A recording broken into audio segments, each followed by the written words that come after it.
에, 우리가 이제 보통 그 교회에서 보면은 목사님들이 이런 설교를 많이 하세요. 뭐냐면 가장 많이 이제 하는 설교가 뭐 인본주의에 빠지지 말아라, 뭐 또 세속주의에 빠지지 말아라. 그러니까 이런 설교를 하는 분들이 그래도 계세요.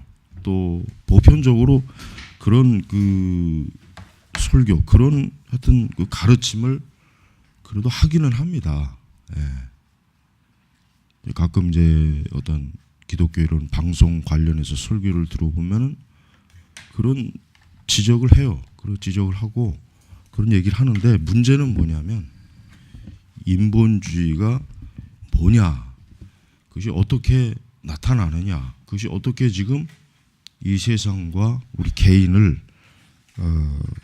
지금 하나님의 말씀하고는 대치되게 우리를 이끄느냐, 이런 거에 대해서는 목사님들이 설교를 통해서 가르치질 않아요. 이런 걸 통해서는. 이거 뭔 얘기냐면 결국 가르치는 목회자들조차도 실제로 인본주의가 뭐냐, 세속주의가 뭐냐 하는 거에 대해 모르는 거예요. 모르는 거. 그래서 우리가 그런 것 때문에 결국은 뭐예요? 결국 신자들도 그렇고 목회자들도 그렇고 이 교회 전체가 실제로는 인본주의에 깊이 빠져 있고 세속주의에 빠져 있으면서 인본주의와 세속주의에 빠지지 맙시다, 성경 중심으로 신앙생활 합시다, 이제 그러는 거예요. 근데 우리가 이제 이 데이비드 웰즈의 책을 읽어보면 뭘 알 수 있냐면은 아주 뿌리채, 그러니까 인본주의와 세속주의가 어떻게 또 이 세상을 변화시키고 또 그런 것들이 어떻게 교회에 영향을 미치고 또 교회는 그로 인해서 어떤 문제가 발생하고 이런 것들을 사실은 다루어 주는 게 이 책이에요. 그래서 내가 이 책을 이제 교재로 쓰는 이유가 이제 바로 그거예요. 그러니까 막연히 우리가 그냥 인본주의에 빠지지 맙시다 그러면 소용없어요. 왜? 그게 뭔지도 모르는 상황에서 백날 그거 떠들어봐야 아무 의미가 없단 말이에요. 우리가 이것을 배우는 이유는 좀 더 우리가 그런 부분에 대해서 깊이 뿌리채 그냥 파고들어서 그래야 우리가 지금 이 세상과 이 모든 것들이 돌아가는 걸 알지. 그렇지 않으면은 그냥 피상적으로, 그냥 약간의 피상적으로만 알다가 그냥 끝나버린단 말이에요. 자, 그래서 우리 이제 95페이지 우리 중반에 보면은 그 중반에 보면 브라이언 웰슨이 지은 책도 있죠.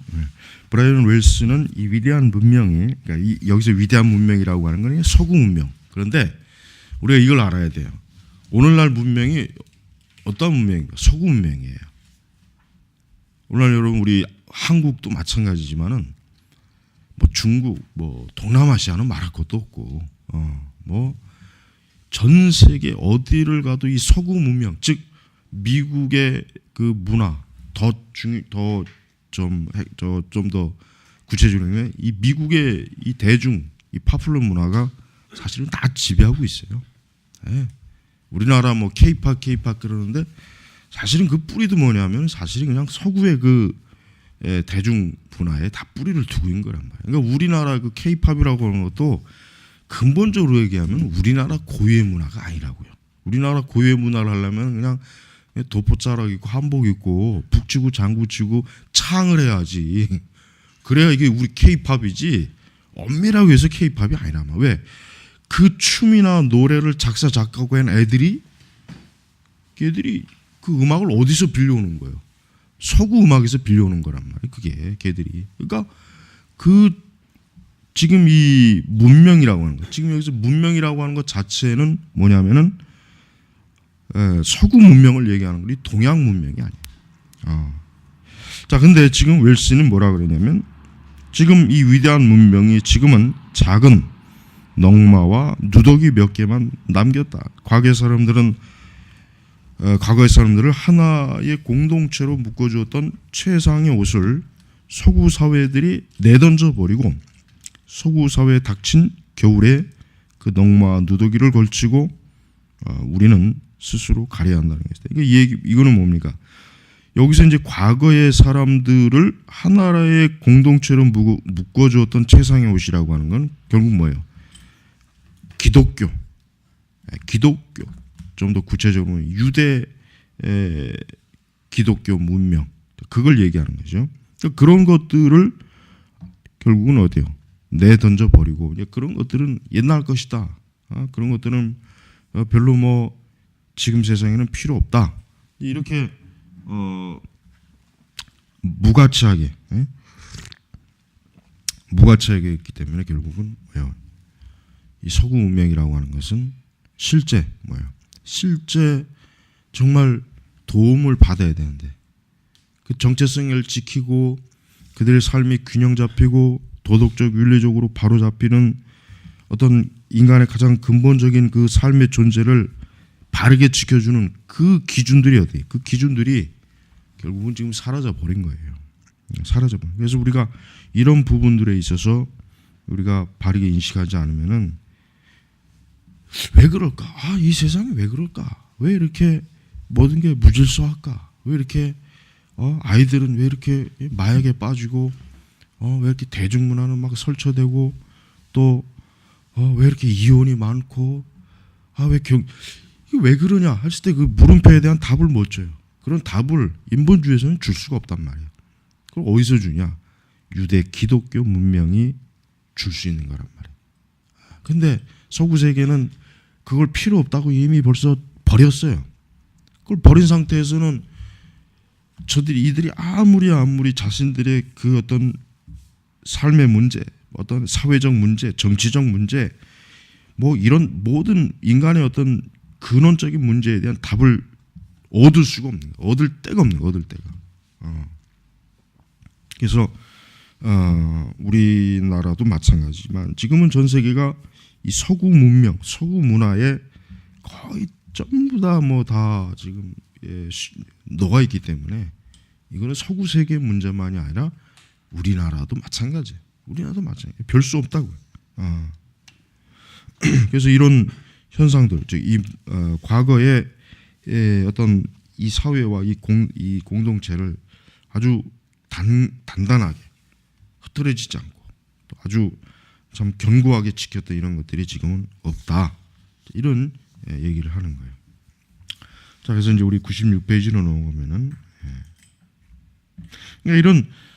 그러니까 지금 이제 서구가 이런 쇠퇴, 이런 그 어떤 문명 자체 기반을 쇠퇴하는 것, 쇠퇴되는 것, 또 이런 것 그 이전에 가지고 또 유대 기독교적인 가치가 막 이제는 흔적도 이제 서서히 막 지어지는 이런 상황은 굉장히 걷잡을 수 없는 큰 어려움을 끼치게 된단 말이에요. 그래서 우리가 이제 우리 기독교인들이 이제 알아야 될 게 뭐냐면 우리 기독교인들은 말 그대로 우리는 그리스도인으로서 기독교적인 가치, 기독교적인 원리, 기독교적인 방식 이런 것들을 우리가 추구한단 말이에요. 근데 그것이 우리가 사는 이 세속사에서는 많은 충돌이 있게 된단 말이에요. 굉장히 충돌이 많아요. 어쩔 수가 없어요. 우리가 뭐 그냥 어떤 인간의 개인사에서도 충돌이 될 것이고 또 뭐 가정에 대해서도 충돌이 될 것이고 직장에서도 그렇고 학교에서도 그렇고 우리가 기독교적인 어떤 가치관과 그런 것들을 방식을 고수하려면은 세상은 그것과는 항상 대립이 되는 거기 때문에 충돌이 된다고요. 충돌이. 그러나 이런 충돌을 심각하게 받아들이는 사람이 있는가 하면 어떤 사람은 이런 충돌을 별로 심각하게 여기지도 않고 그냥 쉽게 가볍게 그냥 이 세상의 가치관과 원리에 그냥 편안하게 거기 안주하는 사람들이 많아요. 그래서 오늘날 그 복음주의 신자들은 다 그래요. 오늘날 복음주의 신자들은 그들의 그 실제 경향은 뭐냐면 결국은 이 세속적 가치에 그냥 편안하게 안주하는 사람들이에요. 절대 기독교적인 가치와 세계관을 붙잡고 아주 맹렬하게 투쟁하는 사람이 아니에요. 그런 사람은 별로 없어요. 그런 사람이 많다면 오늘날 우리나라 기독교, 적어도 우리나라 기독교는 이렇게 되지 않아요. 미국도 마찬가지예요. 기독교라고 하는 것은 이 세상과 투쟁하는 종교입니다. 이 세상과 투쟁하는 거예요. 투쟁.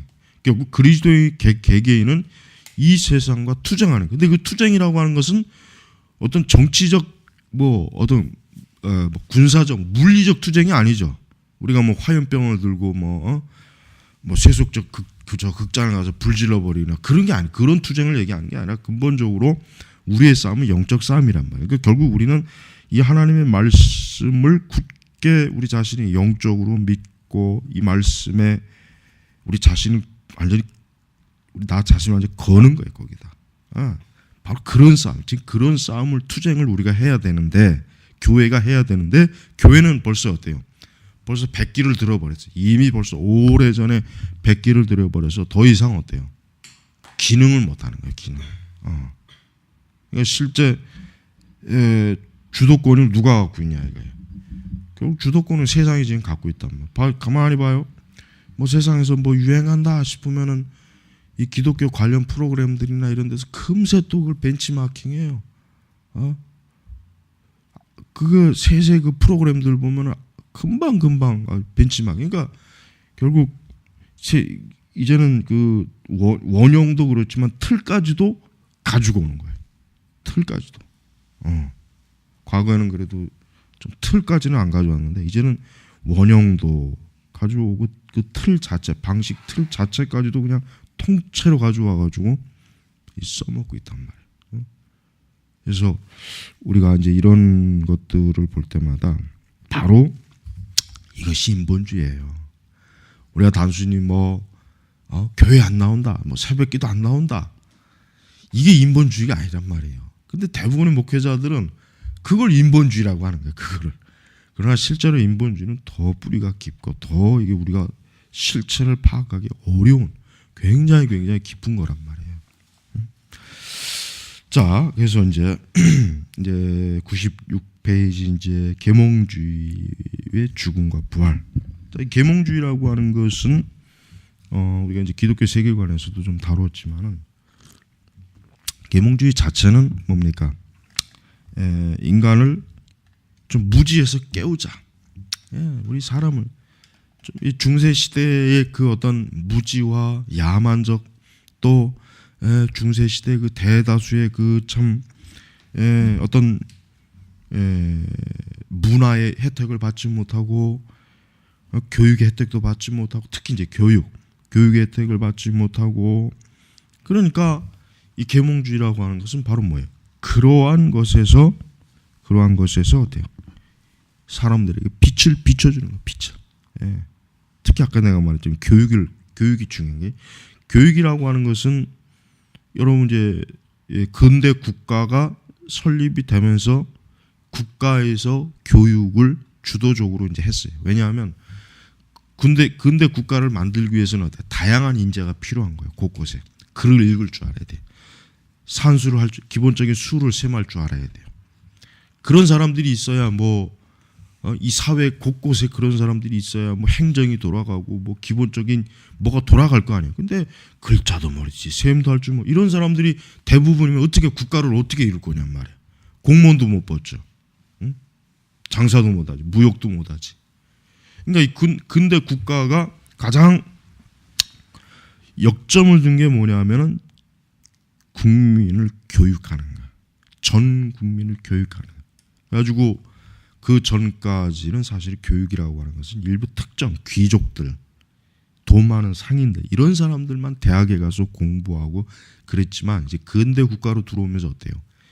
의무 교육, 모든 사람들이 교육을 적어도 기본적인 교육을 받아서 이들에게 기술 가르쳐주고 이들이 기본적 그런 사람들이 국민이 그렇게 되어야 이 국가라고 하는 게 형성이 되지. 안 그러면은 그냥 원시 부족처럼 살 거 아니에요. 그러니까 뭐야? 이 계몽주의 영향을 사실은 국가가 이 근대 국가는 많이 받았어요. 그래서 이 계몽주의는 굉장히 그 참 한편으로 사실 계몽주의 자체를 우리가 기독교인들이 계몽주의를 무조건 나쁘다고 할 수 없는 게 이 계몽주의가 사실 굉장히 그 기독교에도 많은 도움이 된 것 사실. 왜냐하면 좀 더 많은 사람들이 지적으로 교육을 받아서 좀 더 생각하고 깨달을 수 있기 때문에 그런 사람들이 성경을 읽고 성경을 배움으로 어때요? 더 성경적 지식을 더 명쾌하게 드러냈거든요. 그러니까 계몽주의 자체가 나쁜 건 아니에요. 계몽주의는 인간의 어떤 참 오랜 동안의 인간의 그 어두운 무지한 상태에서 깨우는 역할을 했기 때문에 굉장히 좋은 거예요, 사실은. 그러나 자, 우리가 이제 97페이지 상반절 보면은 그러나 계몽주의는 뭐 결과적으로 고귀한 가치의 보존이 아니라 파괴를 낳았고 결과 완전한 상대주의가 생겨났다. 이제 이 계몽주의는 결국은 좋은 어떤 열매, 영향도 미쳤지만 그러나 적어도 우리 기독교 관점에서 볼 때 계몽주의는 결국은 뭐예요? 계몽주의는 하나님의 진리에 대한 어때요? 상대주의적인 그러한 생각을 그런 현상을 나타나도록 했다는 거예요. 상대주의적인. 그래서 이 계몽주의는 이전에 사람들이 가지고 있었던 진리에 대한 어떤 그 영적인 그들이 가지고 있었던 그 영적인 그 어떤 바람이나 소망이나 희망 이런 것들에 대해서 어때요? 계몽주의는 사람들로 하여금 절대적인 가치관이 있겠느냐라는 의심을 사실 불러주는데 이 계몽주의가 굉장히 많은 역할을 했어요. 그래서 우리가 이 계몽주의라고 하는 것이 굉장히 이 세상에서 어떤 인간이 그동안 가지고 있었던 적어도 옛 사람들은 뭐 좀 못 배우고 무식하고 그랬을지 몰라도 그래도 사람의 어떤 기본적인 도리가 뭐냐 어떤 사람이 사람답게 그런 거에 대해서는 사람들이 그래도 알고 있었지만 이 계몽주의가 들어온 이후로 어때요? 이제는 그런 옛 가치 자체가 이제는 좀 무용지물. 이게 지금과 같은 세상에 이게 무슨 소용이 있겠는가 이런 생각을 사람들의 머릿속에 심어준 거예요. 그리고 계몽주의는 아주 요란한 여기 뭔가 요란한 약속이 지금은 사라졌지만 계몽주의가 한 요란한 약속이라는 게 뭐예요? 이 세상은 지식으로 인하여 인간의 문명으로 인하여 문화로 인하여 결국은 낙원을 이룰 것이다. 이게 계몽주의 궁극적 약속이에요. 그러니까 지상천국 흔히 말해서 여러분 유토피아 토머스 뭔가 유토피아라고 하는 그 책 내용의 자체가 그렇죠. 뭔가 인간이 완전한 정치적 질서, 사회적 질서, 완전한 세계를 꿈꾸는 그런 이상향을 사실은 항상 중세 시대부터 그런 것들을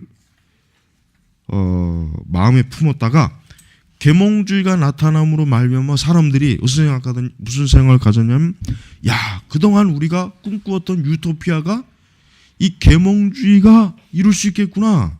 이 계몽주의가 이루어질 수 있겠구나. 그래서 이제는 우리가 더 많은 지식을 배우고 교육이 확장시키고 점점 인간이 문화 문명이 발달되면 이 세상은 이제 좋아지겠구나.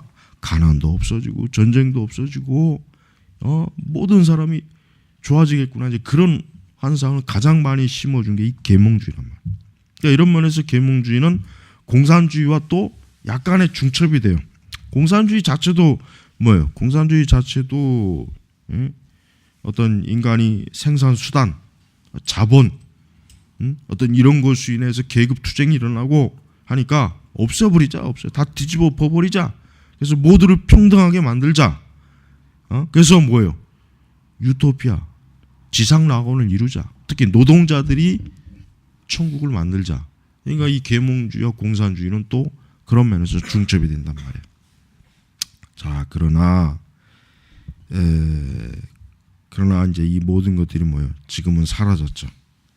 지금 뭐 오늘날 뭐 서구뿐만 아니라 동양 어느 세계에서도 계몽주의를 통해서 이 세상이 좋아질 것이다라는 환상을 갖고 있는 사람은 없습니다. 없음. 특별히 이 계몽주의가 한 약속 중에 우리 기독교 관련된 건 뭐예요? 하나님으로부터의 자유. 하나님으로부터의 자유. 그러니까 여러분 서구 세계는 하여튼 오랜 동안 기독교 문명, 유대 기독교, 특히 기독교, 그것이 뭐 이제 카톨릭은 카톨릭, 개신교는 개신교, 이 기독교 문명이라고 하는 것에 영향을 안 받을 수가 없어요. 그러니까 여러분 옛날 뭐 19세기까지만 해도 18세기는 더 했고 의무적으로 다 교회 출생 등록을 해야 됐고 또 성경을 알아야 되고 하나님의 존재를 의심하거나 그러면 아주 참 정말 사람 대접을 못 받는 시대예요. 그러니까 그 시대는 누구나 다 하나님, 성경, 교회 이것이 아주 철저하게 그 시대 사람들 태어나는 그 순간부터 죽는 그날까지 아주 그 속에 깊이 뿌리 내린 거예요. 그러니까 옛날 우리가 이제 불교나 유교가 여전히 우리에게 아직도 잔재가 있잖아요. 똑같아요. 그러니까 이제 사람들이 계몽주의는 뭐예요? 하나님으로부터 좀 자유하자. 그러니까 우리가 더 이상 이제 교회로부터 자유하고 교회 권력으로부터 자유하고 성경으로부터 자유하고 이제는 좀 우리 마음껏 좀 마음대로 우리가 좀 살아보자. 하나님 의식하지 않고 우리가 마음껏 죄를 짓자. 하고 싶은 대로 살자. 본능대로 살자. 그러니까 계몽주의는 사람들에게 부추기는 거예요. 야 이제 하나님이 아니라 네 마음껏 너 자유대로 한번 살아보라. 너 자유대로 원하는 대로 네가 살아보라. 이 계몽주의가 사람들을 그렇게 부추긴 거예요. 그렇게. 그다음에 이제 권위로부터의 자유. 권위. 이게 이 권위로부터 자유가 이제 우리나라도 지금 뭐 솔직히 우리나라도 이제는 이 권위라고 하는 게 이제는 없어졌어요. 지금 시대에는 과거에 그래도 우리나라 같은 경우에도 한 20-30년 전만 해도 어떤 정치인의 권위 또 뭐 사회 지도층, 학교 선생님, 뭐 종교 지도자 다 이런 권위라고 하는 게 있었는데 지금은 없어요. 지금은 없어요. 지금 그런 권위를 인정합니까? 여러분 우리가 뭐 SNS도 보지만은 뭐 정치하는 정치인들 얼마나 사람들이 조롱하잖아요, 비판하잖아요. 온갖 말로 막 과거에는 그 상상도 할 수 없던 일이죠. 과거에는 국회의원 하면은 뭐 이게 진짜 뭐 정말 엄청난 권력자로. 근데 지금 국회의원 하면은 그냥 개똥같이 여기잖아. 지금은.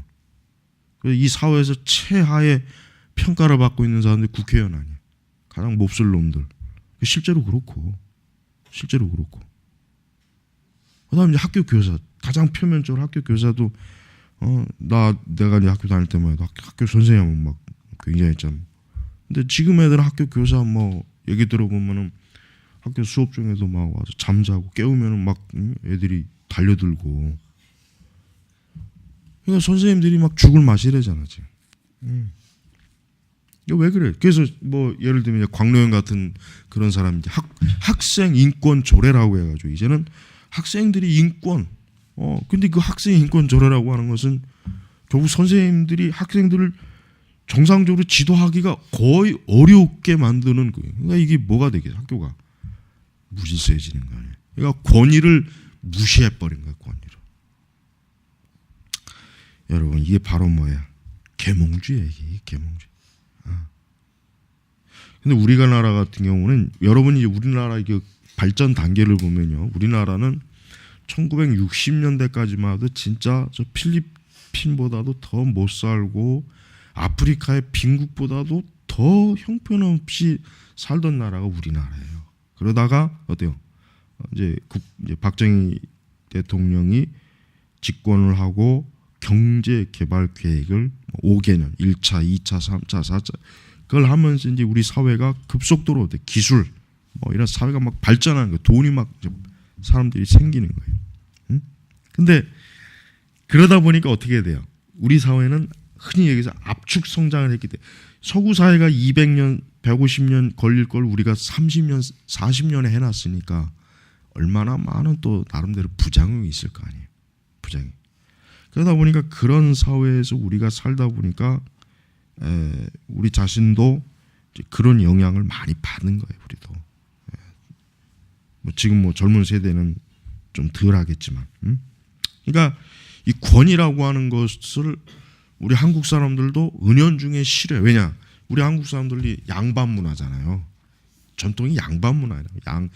뭐 양반이니 쌍놈이니 뭐 그거로 굉장히 엄격하게 따졌던. 지금도 여러분, 지금도 좀 있는 집안들은요 족보가 다 있어요. 그 종친회에서 족보를 만든 걸 사가지고 족보를 가지고 있어요. 굉장히 그걸 중요시 여겨요, 그 사람들도. 왜냐하면 그 족보라고 하는 것은 자기 가문의 권위를, 자기 가정과 자기 집의 권위를 내세우는 거예요. 권위를. 그러니까 지금도 우리 한국 사람들은 권위를 무시하면서도 은근히 또 권위를 굉장히 좋아해요. 또 좋아한단 말이에요. 그러나 전반적으로 어때요? 이 권위, 특별히 이제 종교적 권위에 대해서는 얘기할게요. 이건 중요해요. 교회라고 하는 것이요. 내가 이제 주일학교 때만 해도, 내가 주일학교 다닐 때는 목사님들이 그렇게 별로 없었던 것 같아. 내가 지금 나중에 생각해 보니까 그렇게 뭐 깡초는 아닌데도 그냥 한 중간 정도의 그 도시, 근데도 서울에서 멀리 떨어지지도 않았고, 그 목사님이 없으니까 전도사님들이 와서 한 3년 4년 성결교를 하더라고. 성결교에 내가 다녔으니까 어릴 때 한 3년 4년 이렇게. 나는 그때 목사님은 없는 줄 알았어요. 아, 전도사님이 나는 교회에서 목회하는 줄. 근데 나중에 보니까 목사님이 계시더라고. 근데 목회자가 없었던 거야. 그러나 이제 그 당시에는 전도사님만 해도 뭐 교회 장로님이나 권사님들이 그냥 아주 뭐 예수님 떠받들도 하더라고. 내가 이렇게 보니까 기억에. 그 당시 목회자의 권위라고 하는 것은 엄청나요. 목회자의 그 말 한마디는 그냥 법이요, 법. 그냥 그 자체. 그러니까 목사님 말 한마디 하면 그것으로 교회는 끝나는 거야, 그냥. 그러니까 굉장히 권위가 있었다. 근데 그걸 그럴 만도 해. 목사님들이 청빈하거든. 가난하고 진짜 말 그대로 정말 이 세상의 것들을 다 포기하고, 아니 정말 그 빈궁한 가운데서 사역을 하니까. 그러니까 목회자의 권위를 다 인정하는 거예요. 진짜 말 그대로 말씀과 기도에 전무하고 다른 거에 그렇게 막 그러니까 목회자들의 권위가 굉장히 강해요. 굉장히 컸단 말이에요. 컸단 한 30년 전만 해도 한 20, 좀 더 늦게 잡아도 20년 전만 해도. 그러나 지금은 안 그래요. 지금 절대 안 그렇습니다. 지금은 목회자의 권위가 없습니다. 없어요. 절대 없어요. 이거 왜 그렇습니까? 목회자가 그만큼 세속적으로 변질한 거, 변한 거예요. 뭐 신자들이 볼 때 목사님들은 보니까 우리보다 더 편하게 사네, 더 넉넉하네, 더 잘 사네. 우리보다 더 뭔가 목사님들이 세속적인데 교인들보다 훨씬 더 많이 빠져 있는 게 보이는 거예요. 그러니까 신자들이 목회자의 권위를 이제 안정 안 하는 거예요. 아무리 뭐 설교를 유창하게 해도 안 들어요. 옛날 목사님들이 설교라고 하는 게 솔직히 단순했지. 그때는 뭐 자료가 뭐가 있겠어. 주석도 거의 없는 실제. 그러나 옛날 목사님들은 그 설교가 단순하지만 단편적이지만 그래도 그 말씀 하나하나를 권위 있게 들었네. 그러나 지금은 오만 가지 설교 주석들 많고 좋은 거 다 끄집어내서 설교해도 안 들어요. 왜요? 목회자 권위 자체가 이미 땅에 떨어졌어요. 여러분 우리 신학생들이니까 알아야 돼요. 이미 지금 우리 한국교회는 목회자 권위가 이 땅바닥에, 우리가 국회의원 욕할 게 뭐 어때요? 땅바닥에 이미 떨어졌어요. 이 사회에서 목사라고 하는 사람은 이제 더 이상 인정을 안 해요. 그래도 예전에는 이 사회가 그래도 여러분 교회를 설령 안 다녀도 목사님 하면은 굉장히 그 지역에서 그래도 유지에 들어가죠. 유지. 이런 중소도시도 그렇지만은 과거에는 한 마을이나 이런 목사님 하면 그 사회에서 면장님이나 이런 분들도 목사님 다 그래도 권위를 인정했단 말이에요. 교회를 안 나와도. 그러나 지금은 안 그렇잖아요. 교회가 어떻게 합니까? 지금 교회 자체가 어떻게 됩니까? 내가 잘 쓰는 얘기예요. 사업이 됐거든. 종교 사업이 된 거예요. 그러니까 이제 교회도 막 무분별하게 세워지고, 지금은 이제 교단 간의 거리도 이제는 아마 그 총회법에는 다 있어요. 같은 교단 간에는 뭐 150m, 200m 안에는 이 세우질 못하게 됐단 말이에요. 그래서 만약에 자기가 어떤 교회를 세우려고 하는데 가까운 데 교회가 있으면 설립 예배를 그 노회에서나 총회에서 못하게 안 드려준단 말이에요. 그러나 지금은 안 그래요. 지금은 뭐 바로 그냥 뭐 지척 간에 옆 건물에 있어도 같은 교단이 있어도 교회가 들어와요. 그러니까 교단이라고 하는 것 자체도 지금 무너진 거예요, 사실. 그러니까 교단이 어떤 먹히질 않잖아요, 정책이. 예? 그러니까 여러분, 우리 기독교 자체가 이미 벌써 모든 권위가 다 무너졌다고 봐도 절대로 이건 과장된 말이 아니에요. 여러분, 그걸 알고 있어야 돼요. 바로 이렇기 때문에 목회자가 다시금 목회자의 권위를 회복하지 않으면 절대 교회 사역은 이게 회복이 안 됩니다. 이건 굉장히 중요한. 여러분, 아무리 신학이 좋아도 목회자의 권위 자체가 없는 상태에서는 아무 소용이 없어요. 아무 소용이 없다면 아무 소용. 응? 그러니까 지금 우리가 이제 작년에 특히 보지만 무슨 어떤 학위 있죠, 성추행 이런 것들이 전 사회적으로 그냥 막 다 이런 거에, 그리고 수시로 방송에서 또 목사 사칭한 사람이겠지. 예, 사기꾼이다. 지난주 토요일 날에도 나오더만. 사회복지한다면서 사기를, 이런 게 사람들의 머릿속에 들어오게 되면 어떻게 돼요? 권위 자체가 이미 벌써 무너지는 거예요. 그러니 이런 상태에서 우리가 전도지를 들고 나가서 전도를 해봐야 그걸 사람들이 그걸 알아주겠냐, 이게 그걸. 여러분, 이게요 지금 보통 심각한 게 아니에요. 마귀가 아주 우리 개신교를 완전히 그냥 아주 그냥 씨를 말리려고 작정을 했어요, 이제 아주. 그래서 이제는 그 수시로 그냥 방송에서 신문에서 그냥 툭하면 단골로 나오는 사람들 있잖아. 여의도, 강남 수시로 나와서 그러더니 이게 뭐가 되겠냔 말이에요. 여러분, 그래서 여러분들이 앞으로 목회할 때는 제일 중요한 게 이겁니다. 항상 목회자의 권위가 있어야 돼요. 정당한 목회자의 권위가 없으면 안 돼요. 그럼 목회가 안 돼. 무너지는 거야. 그냥 개판이 되는 거야, 개판이. 그러려면 목회자가 잘해야 돼요. 단순히 나는 목사다 해가지고 되는 시대가 아니야, 지금은. 과거에는 됐어요. 과거에는 목사님 하면 벌써 그냥 어쨌든 이분은 하나님을 하는 사람이구나. 존경했단 말이야. 그 권위를 인정했어요. 그러나 지금은 안 그렇단 말이야. 그러니까 지금 우리가 특별히 우리 개혁주의, 내가 볼 때는 나는 우리 개혁주의도, 내가 유사 개혁주의도 가만히 보면은 솔직히 목회자 권위가 없어요. 그 사람들이 말로는 그냥 청교도고 어쩌고 저쩌고 말로는 잘 떠들어대는데, 세미나에서도 목회자의 실제적인 권위는 없어요. 없어요. 그러니까 내가 솔직히 좀 우습게 보는 거야. 지들이 총신 나왔다, 합신 나왔다, 개뿔 같은 소리 하네. 권위라고는 짓불도 없는 것들이. 그냥 종교적인, 그들도 똑같아요. 내가 볼 때는 종교적인 어떤 그 기능을 가지고 일하는 사람들이지, 진짜 정말 개혁주의 목회자면 좀 뭔가 좀 달라야 되지 않나, 좀 그런 생각이 딱 들어야 되는데 안 들어요. 난 이거는 사실 나도 이런 얘기를 하는, 나도 이런 문제에 걸릴 거 틀림없어. 그래서 이제 우리가 중요하게 될 게 그거예요. 우리가 지금 이 사회가 그래요. 자, 여기서 말했지만 모든 영역에서의 권위가 다 부정되는 시대란 말이에요. 그렇다면은 기독교는 어떻게 되겠냐? 이게 기독교.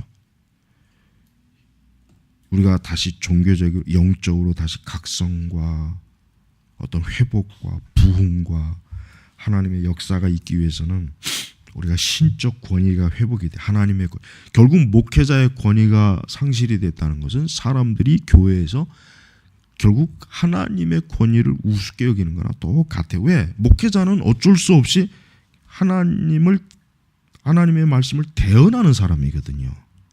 그러니까 결국 지금 시대는 결국 교회는 하나님을 우습게 여기는 시대라고 보면 딱 맞는 거예요.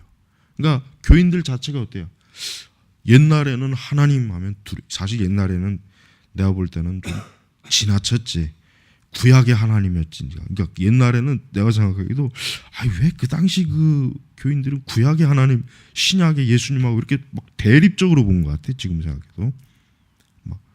근데 지금은 안 그렇단 말이에요. 지금은 신자들 자체가 하나님을 우습게 여겨요. 우습게 여길 수밖에 없지. 맨날 교회에서 춤추고 지랄 연병을 떠니 무슨 하나님의 권위를 뭘 보겠냐. 목회자도 개그를 하지, 쇼를 하지, 코미디를 하지, 그런 추태를 부리고 있으니 강단에서 어떻게 하나님의 권위를 보여줄 수 있냔 말이에요. 못 보여줘요. 못 보여준단 말이에요.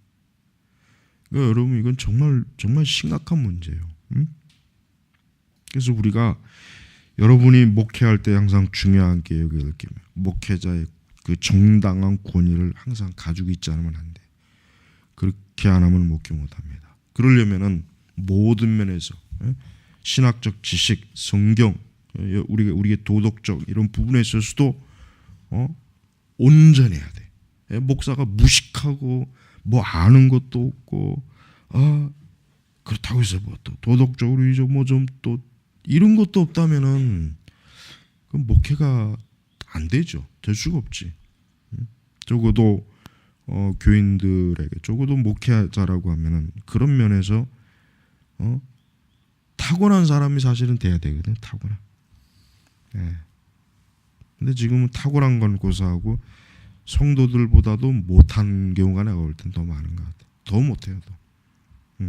그래서 여러분 이런 부분에서 좀 정신을 차리지 않으면은 우리의 이 기독교 사역이라고 하는 것은 아무 의미가 없어요. 그냥 늪에 빠져서 호적되다가 끝나버려요.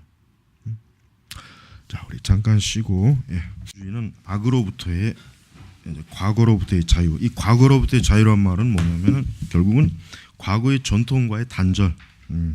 그러니까 서구 세계에서도 이 과거에 대해서 그렇게 좋게 생각하는 게 아니에요. 과거는 인간의 기본적 어떤 자기들이 추구하고자 하는 자유를 억압한 그런 시대였다. 예를 들면 왕조 시대, 또 귀족의 시대, 성직자의 시대. 그러니까 이런 과거로부터의 자유를 굉장히 또 추구합니다. 그다음에 이제 악으로부터의 자유. 이 악으로부터의 자유라는 건 결국 뭐겠습니까? 인간이 사람들이 기독교를 싫어하는 이유 중에 하나가 뭐냐면 죄에 대해서 얘기할 때 기독교를 싫어해요. 그러나 죄와 악을 얘기하지 않으면 기독교를 싫어하지 않습니다. 그러니까 자유주의가 죄와 악에 대해서 얘기 안 했어요. 그래서 사람들이 자유주의를 그래서 좋아한 거예요. 이 자유주의 교회, 자유주의 신앙, 자유주의 신앙은 죄와 악을 얘기한 게 아니라, 그러니까 인간의 죄와 악을 얘기한 게 아니라 사회적인 죄와 부패, 악을 얘기했어요. 그래서 인기가 있는 거예요. 그러니까 봐요. 이게 자유주의는 굉장히 교활해요. 인간에 대해서는 굉장히 선하게 평가하면서 사회 부조리, 이 세상이 악하다, 부패했다, 우리 교회가 이것을 새롭게 해야 된다, 막 사람이 열광해요. 그런데 만약에 당신들이 죄인이다 하면 사람들이 또 싫어해. 그러니까 이 자유주의 신앙이라고 하는 것은 굉장히 교활한 본성을 가지고 있어요. 인간이 전적으로 부패했다는 걸 안 믿거든, 안 받아들인단 말이에요. 그 대신 뭐예요? 그러면서도 이 자유주의가 굉장히 열을 내는 게 뭐냐면 이 사회 개혁. 이 세상을 개혁해야 된다. 가난을 몰아야 된다. 전쟁을 없애야 된다. 이 사회가 정화되어야 된다. 이거에 대해서는 막 굉장히 막 열을 낸단 말이에요. 그러나 인간이 죄인이다 하는 거에 대해서는 입을 꽉 다물어요. 싫어하거든. 그러니까 우리 사람의 본성이라고 하는 것은 남의 죄에 대해서 얘기하는 건 굉장히 열을 내지만 자기 죄에 대해서 얘기하는 건 싫어하거든. 그러니까 똑같은 원리예요. 그러니까 지금 이 악으로부터의 자유는 뭐예요?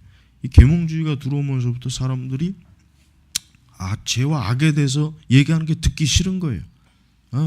좀 우리가 내 마음대로 좀 마음껏 좀 재밌게 좀 살면 좋은데 왜 자꾸 죄, 악 이걸 왜 얘기하냐?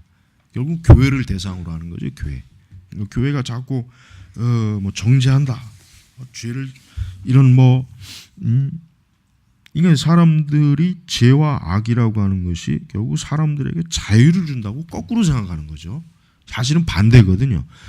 우리가 죄를 짓고 악을 행하는 것은 뭐예요? 그게 사실은 노예예요, 노예. 진짜 그게 노예란 말이에요. 그러나 계몽주의는 사람들의 생각을 교묘하게 바꿔버렸어요. 네가 예를 들면 그래요. 네가 하고 싶은 대로 못하면 그게 죄다. 그러니까 네가 하고 싶은 대로 해야 그게 자유다. 이게 얼마나 듣기 좋습니까? 이런 얘기를 들으면 사람들이 열광한단 말이에요. 열광한다. 지금도 똑같을 거예요. 지금도 마찬가지예요. 지금도 우리 사회에서 뭐 얼마 전에 우리 이제 국회에서 이제 뭐 군대 내 동성애 어떤 그 부분에 대해서 왜 그걸 하나의 인권의 개념으로 끌어다가 그것을 그렇게 법으로 제정하는 게 군인들의 자유를 막는 거다. 이 교묘합니다. 그러나 사실은 아니죠. 그건 오히려 인권을 더 아주 말살시키는 거지. 말살시키는 거지. 그게 자유를 주는 게 아니란 말. 그러니까 예수님께서 뭐예요? 질과 뇌를 자유케 하리라 했다며. 질과 뇌를 자유케 하리라. 근데 무엇으로부터의 자유냐? 이거 무엇으로부터 자유냐? 정치적인 자유냐? 뭐 경제적인 자유냐? 사회적 자유냐? 아니죠. 영적 자유를 얘기하는 거예요. 죄에서 노예가 되지 않는 거. 마귀에게서 이제 노예가 되지 않고 해방되는 거. 그게 성경에서 말하는 자유란 말이에요. 근데 사람들은 그런 자유는 좋아하지 않아요. 그들이 좋아하는 자유는 자기의 본성의 타락대로 하고 싶은 대로 마음껏 하는 그 자유. 사실은 그게 마귀의 노예인데. 자, 그래서 이런 계몽주의의 요란한 약속은 사라졌지만 그 약속의 전제는 여전히 지금도 어때요? 존재한다. 계몽주의 환상의 힘을 보태주는 것은 삶이 재형성될 수 있다는 주장이다. 즉, 이 삶이 재형성이 된다는 건 뭐냐? 응? 결국은 사람들이 더 이상 어떤 권위에도 매이지 않고 과거에도 매이지 않고 악으로부터도 매이지 않고 완전히 자기 하고 싶은 대로 지 멋대로 살아가는 게 이 사람들이 이 사상이 추구하는 인간의 재형성이 된 거예요. 재형성. 좋은 형성이 아니라 뭐 이건 우리 기독교에서 말하는 중생 뭐 거듭남하고는 전혀 거리가 정반대. 예? 우리가 거듭났다, 중생했다, 하나님의 자녀가 됐다. 이것도 사실은 재형성이거든요. 그러나 이것은 정말 진정한 아주 참된 재형성이에요, 정말. 그러나 계몽주의에서 말하는 재형성은 결국 여기서 하반전에 계몽주의 사상은 인간의 어리석음을 보여주는 뭐예요? 불쌍한 거리 행진이다. 그래요, 맞아요. 이 계몽주의는요. 여기 인간의 어리석음의 극치를 보여주는 거죠. 예, 어리석음의 극치를 보여주는 거예요. 계몽주의가 결국은 빛을 가져다 것이다라고 해가지고 사람들이 박수를 쳤지만 그 계몽주의는 결국은 인간을 이 세상을 완전히 그냥 아주 비참하게 만든 겁니다. 자, 그래서 이제 계속 우리가 98페이지 상반절에 보면은 중요한 내용이 있습니다. 자, 거기 보면은 그 사상은 점점 해악을 끼치는 생각으로 간주되고 있다. 정치 영역에서 20세기 파시스트들은 순수 인간이 등장하도록 숙청을 추구했다. 이 순수 인간이라는 게 뭐예요? 이 파시스트, 이탈리아의 그 다음에 독일의 이 나치즘도 그렇고 이 파시즘도 그렇고 순수 인간. 그래서 독일 같은 경우는 히틀러가 어떻게 했습니까? 순수한 그 게르만 인종, 순수한 그 게르만 인종을 추구하기 때문에 유대인 같이 저 더러운 열등한 인종들은 몰살시키자. 무솔리니도 마찬가지고, 어떤 순수한 이탈리아, 라틴 그런 종족, 게르만, 라틴 종족 이런 어떤 순수한, 그러니까 이 순수한 인간이라고 하는 것은 초인이에요, 초인. 니체가 말하는 초인의 개념이에요. 니체는 이 초인이라고 하는 개념을 끌어들여서 굉장히 그 히틀러의 그 나치즘의 그 사상을 형성하는데 굉장히 아주 기초 그 양분을 제공했단 말이에요. 그러니까 아주 완전히 우월한 민족, 종족, 이들이 그런 사람들이 이 세상을 통치해야 된다. 예? 근데 이거는 초인의 더 깊은 뿌리는 이 플라톤에게 또 들어갑니다. 플라톤 자체도 뭡니까? 플라톤도 굉장히 이 사람도 아주 이 사이코예요. 이 사람도. 이 사람은 이 플라톤 같은 사람은 뭐예요?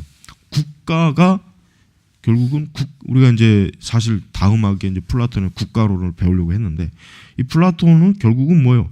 가정의 해체, 예? 그리고 자녀도 국가가 양육하고, 예? 철학자가 이 세상을 지배하고, 완전히 이 플라톤이 생각하는 이 세계라고 하는 것은 앞으로 다가올 이 세상의 단일 정부와 똑같은 세상이에요. 완전히 굉장히 끔찍한 세상이란 말이에요. 또 좀 부적격한 인간들은 그냥 바로 처리해 버리는 거예요. 이 플라톤이라고 하는 학자는 철학자들이 말하는 것하고는 전혀 그런 다른 굉장히 끔찍하고 괴물 같은 인간이에요, 사실은 플라톤. 예.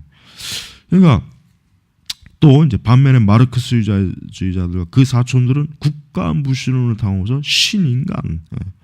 그러니까 여러분 보세요. 20세기에 들어와서 니체, 히틀러, 이 파시스트, 또 마르크스주의자들, 이 사람들은 인간을 개조하려고 그랬어요. 개조. 그러니까 더 이상 하나님을 찾고 종교를 가지고 또 뭐 도덕이니 윤리니 따지고 이런 인간들은 이제 필요 없다.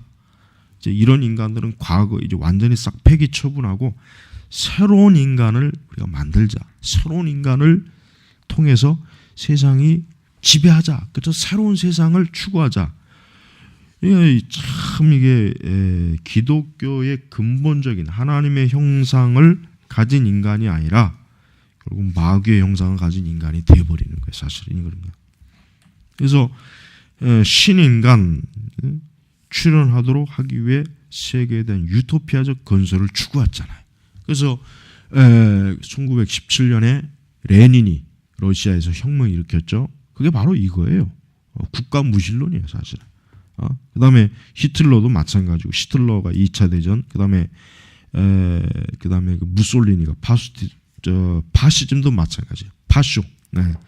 결국은 그들이 추구한 게 뭐냐면은 그 이전에 인간이 공통적으로 추구했던, 즉 하나님의 형상을 가진, 하나님을 숭배하고 하나님을 예비하고 어떤 신적 그 통치의 지배를 받는 그런 인간보다는 이제는 철저히 독립된, 완전히 그 독립되고,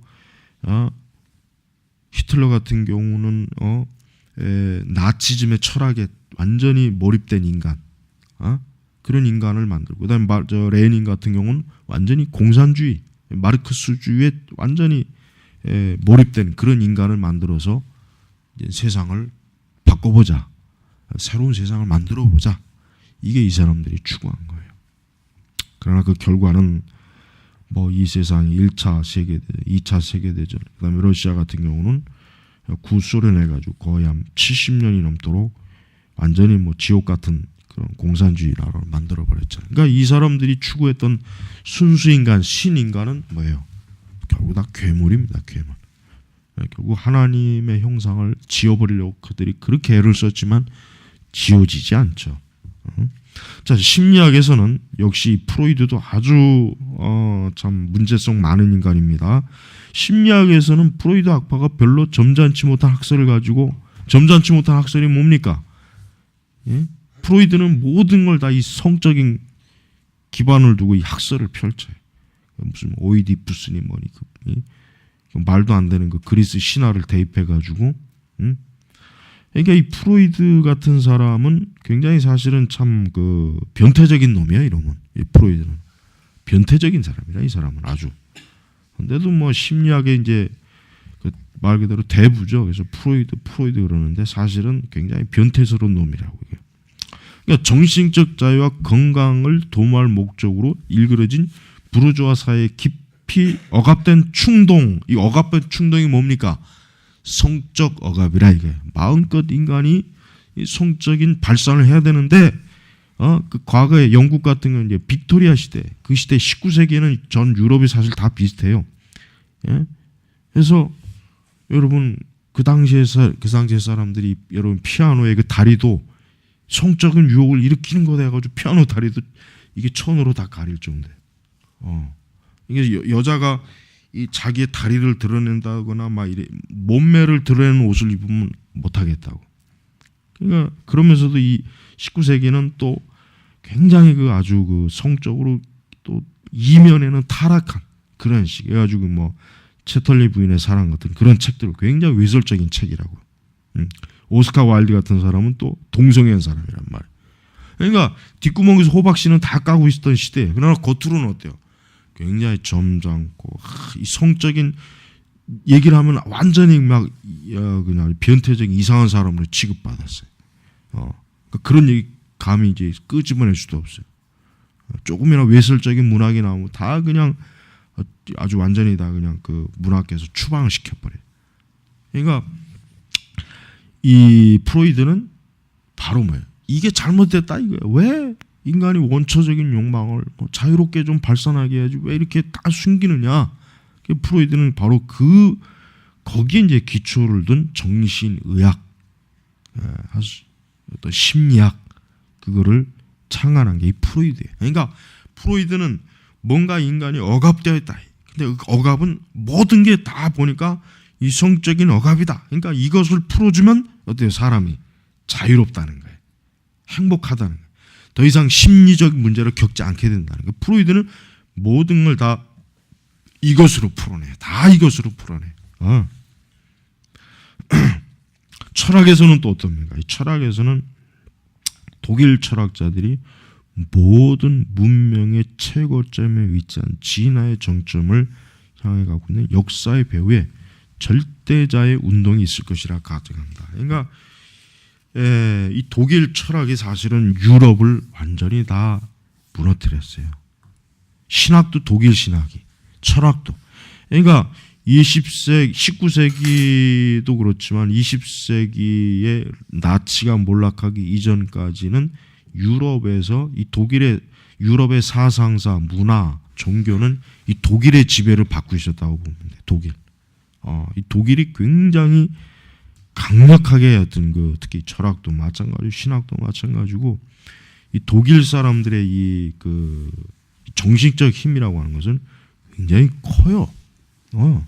그래서 여러분 왜 2차 대전 때 왜 독일을 동독과 서독으로 나눴는지 아세요?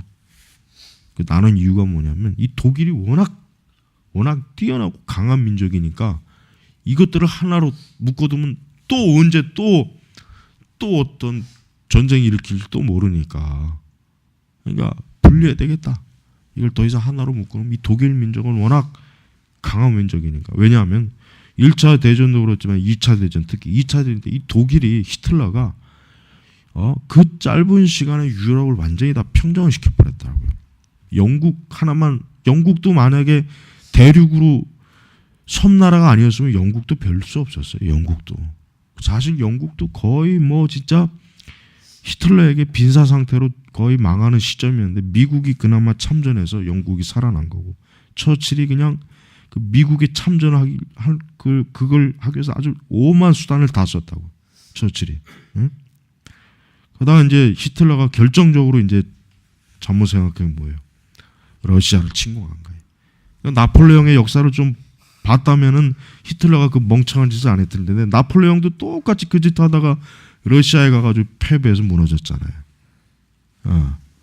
근데 히틀러가 왜 그걸 참 그 반면 교사로 삼았지 않은지 난 그게 아주 희한해. 그러니까 너무 히틀러가 자신감에 찬 거야. 왜? 그냥 뭐 독일의 그 전차 군단을 가지고 유럽을 그냥 한순간에 싹 쓸어버리고 뭐 이제 뭐 영국도 그냥 이제 겨우겨우 뭐 이제 뭐 거의 뭐 이제 조금만 더 하면 이제 히틀러가 지금 저 핵도 개발할 것이고 그러니까 이제 보이는 게 없는 거예요. 이제 저 러시아 같은 저 무식한 놈들 저 공 같은 놈들 다 쓸어버리겠다 해가지고 그 지역에 있는 이제 석유를 얻으려고 그래야 전쟁을 계속하니까. 그러니까 히틀러가 굉장히 완전히 자신감에 차 있는 거예요. 그러니까 그 자신감이 너무 차 있다 보니까 이 판단을 못하는 거예요. 히틀러가 굉장히 똑똑한 사람이에요. 굉장히 똑똑하다고 그 사람이.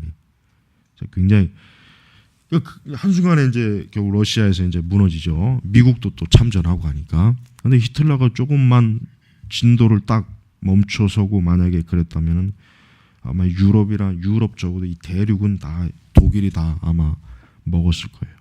그것 가지고 계속 가지고 있었다면은 역사는 어떻게 변했을지 모르겠죠. 자, 이렇게 이 독일이라는 민족이 굉장히 강한 민족이에요. 그러니까 하도 그러니까 이제 이걸 분리시키자. 그래서 동독과 서독을 그래서 나눈 겁니다. 그래서 나눈 거예요. 우리나라는 다르죠. 우리나라 민족이 뭐 미국과 그 러시아, 그 당시 소련이죠. 소련이 서로 나눠 먹기고. 그래서 사실은 저 일본 민족을 반으로 딱 쪼개버렸어야 되는데 애매하게 우리나라가 이 쪼개진 거예요, 사실.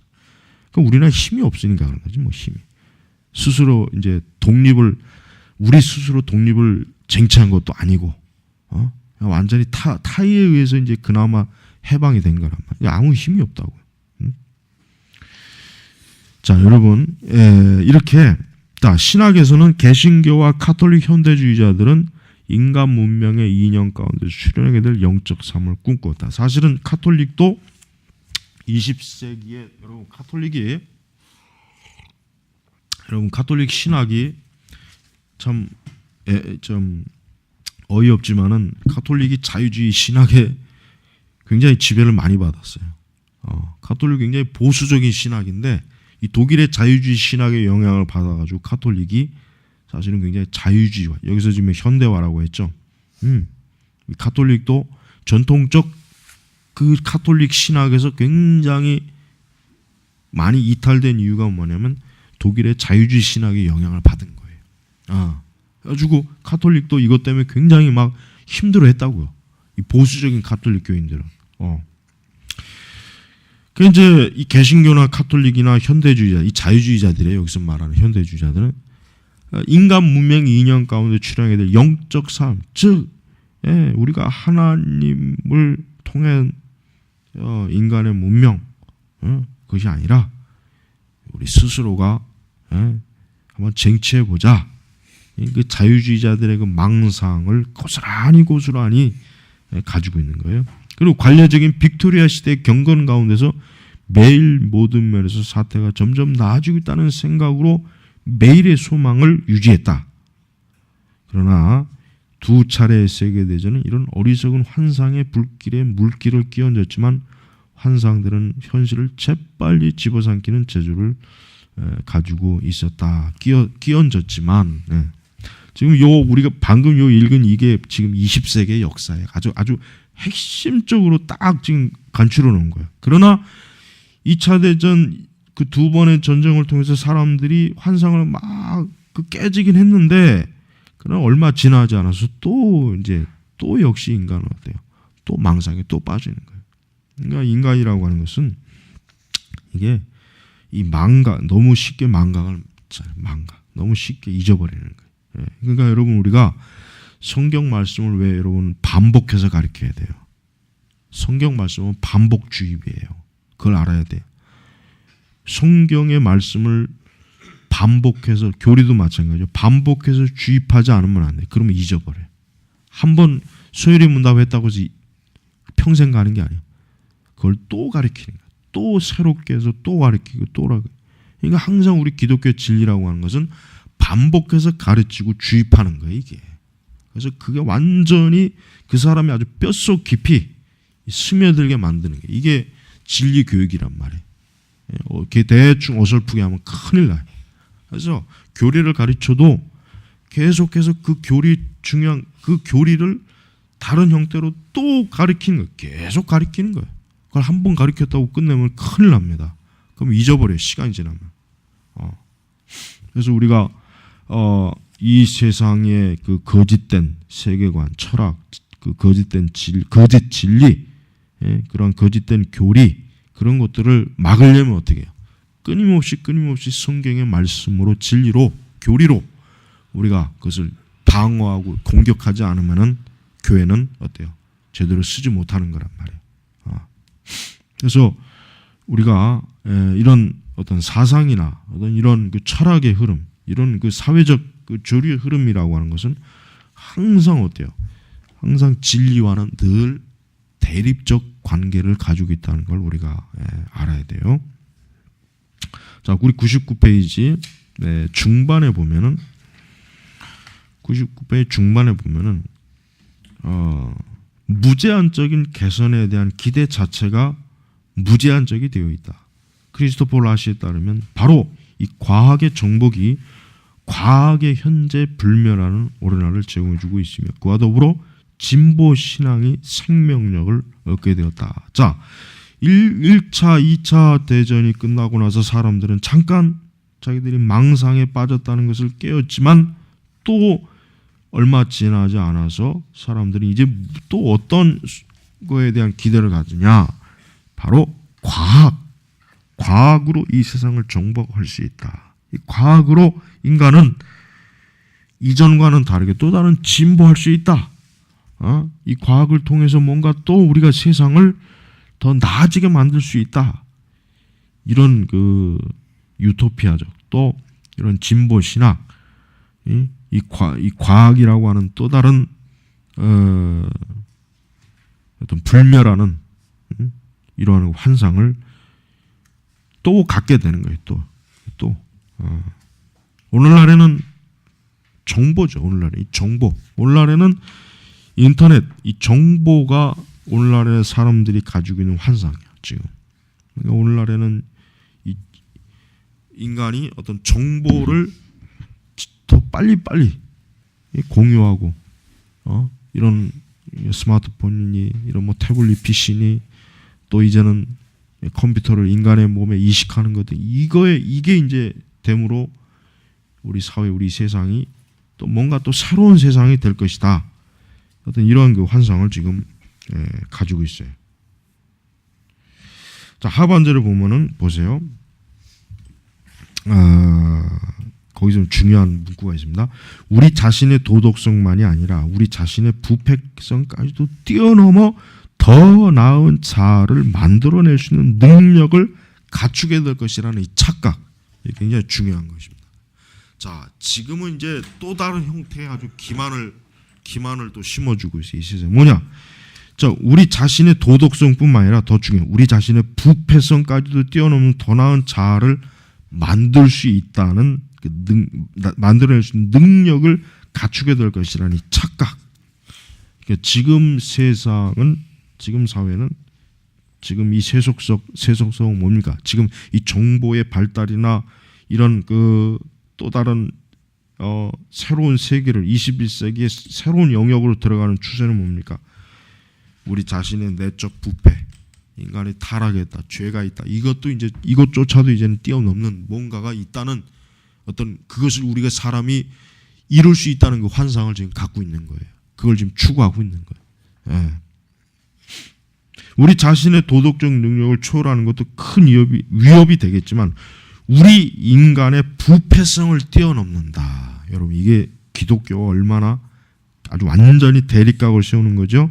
진짜 만약에 정말 이게 이제 지금 이제 예를 들면 이제 그 앞으로 이제 인간이 이제 더 먼 훗날에는 사람을 지금은 여자들이 말 그대로 뱃속에서 아이를 10개월간 이렇게 어쨌든 배고 있다가 나오잖아요. 그러나 앞으로 지금 과학자들의 목표가 뭐냐면 그것이 아니라 이제 완전히 공장에서 난자와 정자를 수정해가지고 공장에서 아이를 아직 인큐베이터 안에서 생산할 수 있는 그런 것까지도 지금 꿈꾸고 있어요. 이제 더 이상 이제 뭐 미래의 여성들은 이제 임신했다고 해가지고 배가 이렇게 남산만 할 필요가 없는 거예요. 앞으로 이제 그렇게까지도 지금 기술이 지금 현재 예측하고 있어요. 그리고 이제 또 더 이제 예측하는 건 뭡니까? 새로운 인간을 만드는 거예요. 근데 이제 내가 이제 그런 것들을 보면서 그러면 과연 그렇게 해서 난 인간이 어떠한 인간일까? 그 본성이 어떨까? 과연 새로운 본성을 가지고 있을까? 그렇지 않아요. 여전히 어떻습니까? 그 본성은 타락했어요. 틀림없습니다. 분명합니다. 그러니까 어떤 방식으로든지 사실은 인간의 부패성을 뛰어넘는, 만약에 진짜 인간의 부패성을 뛰어넘는 어떤 새로운 인간이 나타났다. 그러면 기독교는 이제 있을 필요가 없어요. 그죠? 더 이상 뭐 중생이니 거듭남이니 십자가니 이런 게 이제는 아무 소용이 없는 거예요. 이제는 다 해결됐거든. 그러나 그럴 수는 없죠. 그러지는 않습니다. 예. 완전히 사람이 하나님과 똑같이 인간의 어떤 우리 사람 자체의 어떤 유전자를 전혀 사용하지 않은 상태에서 새로운 인간을 만들어내지 않는 한 그건 불가능한 얘기예요. 예. 그래서 우리가 이런 그 환상 이런 것들이 참 얼마나 참 허황된 건가. 이런 것들을 지금 이루려고는 업적이 지금 결국은 우리가 지금 현재 살고 있는 세상. 자, 100페이지로 넘어갑니다. 굉장히 지금 이 글들이 굉장히 압축적인 글들이라. 자, 우리는 청교도 이후 인간이다. 그렇죠. 포스트 프리텐. 그리고 기독교 이후 인간이야. 포스트 크리스천. 그러니까 이미 하여튼 서구 세계는 지금 기독교 이후의 시대라고 지금 그래요. 학자들도 그래요. 기독교 이후 시대. 그래서 여러분 지금 뭐 더 이상 AD니 BC니 이런 거 안 쓰잖아요. 지금 학자들은 뭐 주라고 하는 용어 안 씁니다. 그건 이미 옛날 책에나 쓰고 지금은 그렇게 안 써요. 지금 이제 학문적 표시 AD니 BC니 이런 용어는 이제 안 써요. 그다음에 현대 이후 인간 말 그대로 포스트 모더니즘. 그다음에 우리는 후기 산업 포스트 인더스트리안. 그러니까 지금은 산업 시대가 아니라 정보 시대죠. 그다음에 후기 경제. 그다음에 우리 시대는 베트남전 이후 시대, 워터게이트 이후 시대, 냉전 이후 시대이다. 그러니까 지금의 우리가 사는 세상이라고 하는 것은 과거 20세기에 또 이제 과거 20세기도 옛날이에요. 20세기래 봐야 지금이 몇 년이요? 지금이 2014년이잖아요. 그래봐야 기껏 해봐 14년 전인데 그 14년 전의 세상도 이미 아주 옛날 고려짝 옛날 시대란 말이에요. 그러니까 그런 시대를 지금 우리가 살고 있다는 인식을 좀 우리가 하라. 지금 그런 것이거든요. 자, 그래서 우리가 별다른 성과가 없었던 시대를 뒤로하고 구시대의 잔재를 떨쳐내고 있음을 자각하기 위해서는 미래를 향해 중단 없이 전진해야 할 필요성이 매우 크다. 그리고 그 자체가 반드시 잘못된 것은 아니다. 따지고 보면 기술을 밀고 나가고 더 빛나고 더 안전하게 더 풍성한 세계를 우리에게 제공하는 것이 바로 개선과 증진의 욕구가 아니겠는가. 그렇죠. 우리가 여러분 우리가 만약에 지금 컴퓨터 없애자, 인터넷 없애자, 휴대폰 없애자 그러면 그 가능합니까? 그건 죽으라는 거나 마찬가지잖아요. 죽으라는 거나. 몇 시간 이 전화기가 불통됐다고 난리가 날 정도인데 큰일 나죠. 야, 그거 자체 그런 걸 주장하는 게 좋은 주장은 아니죠. 그래서 또 어떤 사람들은 과거의 치명적인 부담에서 벗어나 영원히 벗어날 수 있도록 청교도와 기독교 세계를 잠재우는 것이 민족의 영혼에 좋을 것이라 생각할 것이다. 그러니까 어떤 사람들은 또 이제 다시 우리가 옛날 청교도나 기독교 세계로 돌아가는 것이 좋을 것이다. 이렇게 생각하는 사람도 있고 주장하는 사람도 있고. 그러나 우리가 지금 현재 우리를 만들어준 현대성을 뒤로하고 싶어 한다는 사실은 오히려 충격적이다. 우리는 진정 우리를 이처럼 잘 먹여준 그 손을 기꺼이 물어버리려 하는 것일까? 오히려 이에서 더 나아가 현대인으로서 우리가 현대성의 상황에서 진보 스토리 그 다음 단계로서 포스트 모던 상태로 진입할 수 있다고 생각하고 있는 것일까? 자, 오늘의 지적 딜레마의 핵심입니다. 이 현대라는 말이 여러 방식으로 완전히 다르게 사용되는 것을 보면 이 딜레마의 본질을 우리가 알 수가 있다. 현대 세계는 계몽주의와 더불어 시작되었다. 계몽주의 프로젝트는 생활 전체, 삶 전체를 엄격하게 자연 이성 범위 안에서 설명하려는 목표를 가지고 있다. 그러니까 이 계몽주의 프로젝트는 이젠 신의 영역과 이렇게 영적 세계니 이런 걸 이제는 없다. 오직 중요한 건 이 세계, 이 물리적인 세계다. 거기에서 인간이 다시금 새로운 삶을 새롭게 한번 만들어 보자. 그래서 101페이지 넘어 계몽주의 원대한 비전은 뭐예요? 해석자인 인간이 전혀 할 말이 없어짐으로써 근대 철학의 어때요? 파산으로 끝나고 말았다. 철학은 서서히 그 자체 영역 축소했으며 진리가 있으며 또 발견될 수 있다는 이전의 신념을 완전히 포기하고 어때요? 현대 철학의 목표는 거의 전적으로 실용주의적인 것이며 혹 롯데의 경우처럼 치유적인 것이 되었다. 따라서 현대성은 죽었다. 계몽주의 실험의 실패로 끝났다는 것을 인정하게 된 때를 정확하게 지적하기는 어렵지만 19세기 말쯤에 이미 명백하게 드러났고 20세기 중반에야 현대인의 생각이 공허한 것을 알아갔고 그러나 19세기 4분기 마지막 4분기 지금 내가 우리의 시대라고 부르는 시대로 이행되었다고 보는 것이 유용한 것 같다. 자, 여기서 말하는 것은 뭡니까? 이 현대주의, 계몽주의 이런 것들이 이미 우리가 그 앞 페이지에서 봤던 그 긴 문장을 읽어봤죠. 그게 다 이미 실패했고 이미 다 끝났고 그런 다양한 실험들이 이미 다 무너졌다 이거예요. 그렇다고 해서 또 그러면 세상이 다시 원래의 그 하나님 중심적, 그 신적, 즉 과거의 조상 중세 시대나 근세 시대 적어도 기독교의 보편적인 그 세계로 그렇다면 돌아갔느냐? 그것도 아니다 이거죠. 또 그것도 아니에요. 그것도 아니에요. 그러니까 우리가 계몽주의나 현대주의가 무너졌다고 해서 우리 교회가 박수 칠 일은 아닙니다. 왜? 교회하고는 상관이 없어요. 여전히 교회는 뭐예요? 기독교는 돌아올 수 없는 다리가 돼버렸어요. 이미 끊어진 다리가 된 거예요. 그러니까 우리가 이 시점에서 좀 더 우리가 좀 냉철하게 이 부분에 대해서 좀 더 깊이 좀 살펴봐야 돼요. 자, 그래서 101페이지 하반절 이때는 사상이 중요한 때였다. 이제 계몽주의, 현대주의.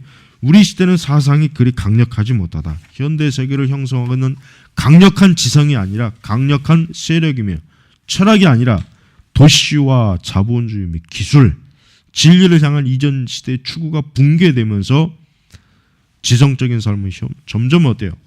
현대와 가정의 평범한 하나의 각주에 불과했다 이거예요.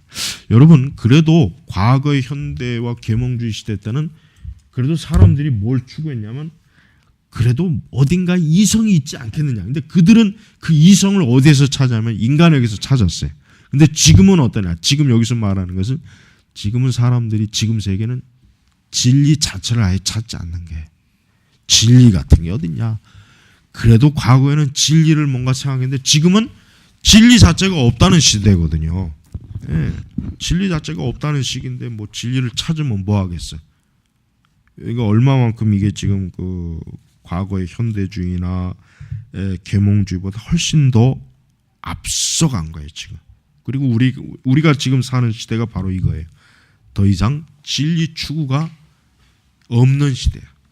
지금 사람들이 말로는 진리라고 한다고 할지라도 그들이 생각하는 진리와 옛날 사람들이 생각하는 진리는 또 틀려요. 그러니까 여러분, 이 지금 우리 세대는 그나마 이전에 조금 그래도 사람들이 뭔가 가치, 뭔가 중심, 뭔가 핵심이라고 하는 거를 조금 갖고 있었는데 지금은 이제 이것조차도 그냥 내버려 버렸어요. 그러니까 가면 갈수록 더 사람들의 삶은 어때요? 공허해지고 컴컴해지는 거예요. 바로 교회가 지금 그런 시대에 지금 이렇게 딱 놓여 있다는 거. 우리가 전도해야 되고 선교해야 될 사람들이 바로 그런 사람들이라는 걸 우리가 알아야 됩니다. 자, 오늘 첫 번째 강의는 여기서 마치고 이제 쉬고 이제 오후 강의로 들어갑니다.